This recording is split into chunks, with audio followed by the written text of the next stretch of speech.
Good morning, everybody. Happy Monday morning. Happy Monday morning. It's time for morning manna. It is time for morning manna. Hope you had a wonderful weekend. I know I did. Had a great weekend. Little rest, a lot of preaching, and time with family. You know, it always rejuvenate me. And what did you do this weekend? I hope you went to church. If you didn't go physically, I hope you watched church. I certainly hope that New Life was one of your options this past weekend. On Sunday at 9:30 Central Standard Time, I shared a word, and I'm going to expand that word a little bit this week. And just wanted to keep on talking a little bit about that pain. But nevertheless, hey, welcome to Morning Manna. If it's your first, second, or third time joining us, we're glad that you're a part. This is how we roll. I'm always going to give you the text, the talk, and the takeaway. And you're going to do some things yourself. You're going to share the word. You're going to give some hearts and likes, and you're going to put the word in there. I need to put my specs on so I can welcome Arlene. How you doing? Sherry, how you doing? Sean, how you doing this morning? Pamela, how are you guys doing this morning? You know, got a word for you on this morning, and I'm going to deal with today the power and pain of a woman. The power and pain of a woman. Now, you might say, well, Bishop, why did you pick that subject? I'm going to be dealing with leadership this week, in particular, the leadership of women. And the leadership of women and how they lead and the space that they find themselves in. And in particular, because yesterday was International Women's Day. Yesterday was International Women's Day, and I want to kind of talk about their leadership. I want to talk about the power and pain of a woman today, in particular, connecting it to the whole message that I shared on yesterday. I don't know whether or not you were a part of that. Welcome, Diane. Welcome, Sandy. Welcome. Glad that you were a part. Don't know whether or not you got that word on yesterday or not. But I really want to kind of continue to talk about that, but through the lens of leadership, and better than that, even more than that. Good morning, Sharon. Good morning, Shirley. I want to talk about it through the lens of a lady. Through the lens of a lady. And so, good morning, Mindy. How are you? I got a word for you on this morning. And yesterday I dealt with pain, and I'm going to continue to kind of deal with that. And today, I want to talk about the power and pain of a woman. Now, you know, it's always the text, the talk, and the takeaway. And I'm going to read the text. Typically, I just give a little snippet. But this morning, I want to read the text for you. And I want to continue, as I said. Yesterday was International Women's Day.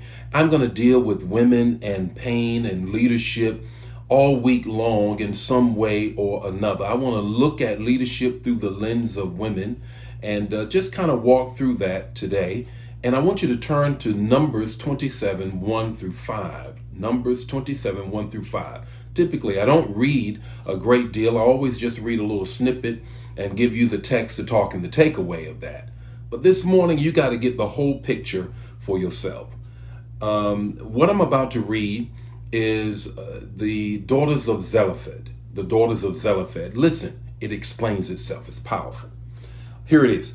Numbers 27, 1 and following. The daughters of Zelophehad, son of Hepher, the son of Gilead, the son of Machir, the son of Manasseh, belonged to the clans of Manasseh, son of Joseph.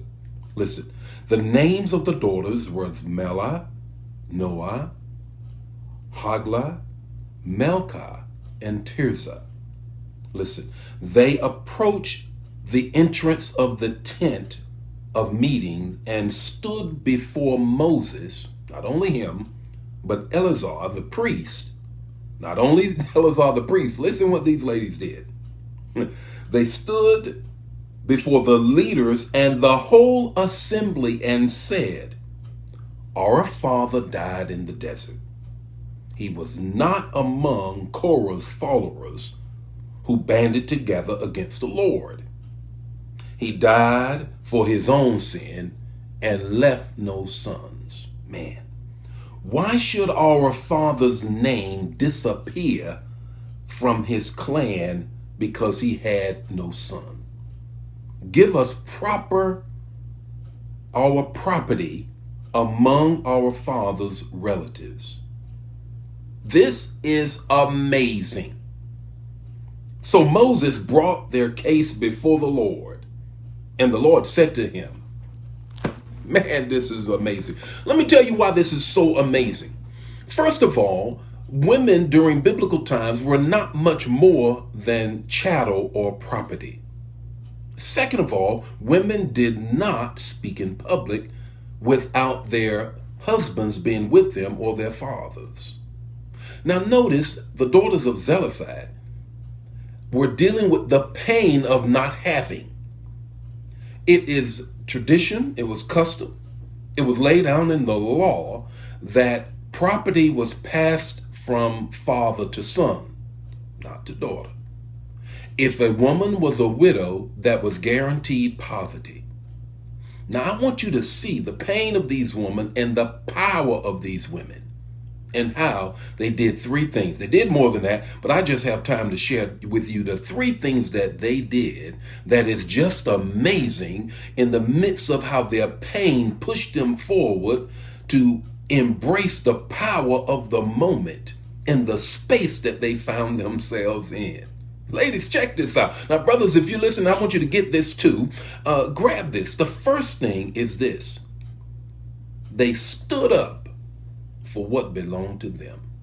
They stood up for what belonged to them. Ladies, if there's anything that you struggle with, you're always looking out for other people. You're always looking out for other people. You always want to make sure the kids are squared away.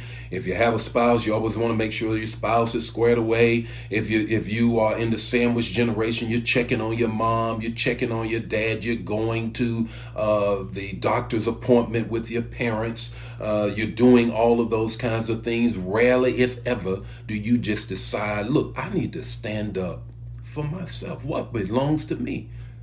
And this is what the daughters of Zelophehad did. They stood up now, and I want you to get this. They said, this stuff belongs to me. They had no right. Where did that sense come from?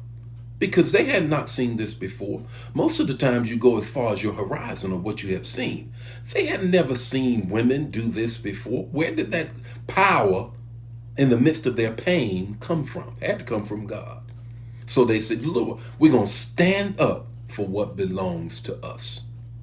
We need a moment for ourselves. So they did. They went before Moses. They went before the priest and the leaders and the whole assembly. Stood up for themselves. Here's the second thing. They spoke up. They spoke up. Now, I know sometimes you say, you know what, Bishop, I kind of talk a little too much. Yeah, you might be right. You might be right, but I need you to understand this. The scriptures tell us that when you stand before kings, he's going to put the words in your mouth. Ladies, every now and then you need to understand that, hey, wait until he speaks through you. Then he's going to tell you exactly what you need to say. Sometimes when you say a little too much, it's because you're talking and he's not talking through you. They waited. And they let the Spirit of God speak through them. And it had impact because they stood up, they spoke up. Here's the thing. They changed up. They changed the law. When you look in verse 11, here is the wonderful thing. Moses said, look, wait, I have never had this to deal with in my life. In the 5th verse, they came with their case. The 6th verse, Moses says, God, what do I do? The 7th verse, he went to the Lord. He went to the leaders. And in the 11th verse, God changed the law.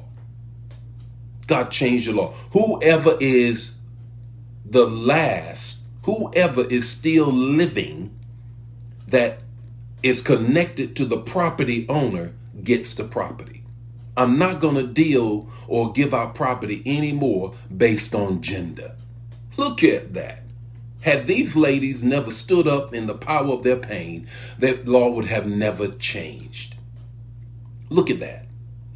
It is amazing. What's your takeaway this morning? Your takeaway, ladies, is this. Ladies, you have inherited power.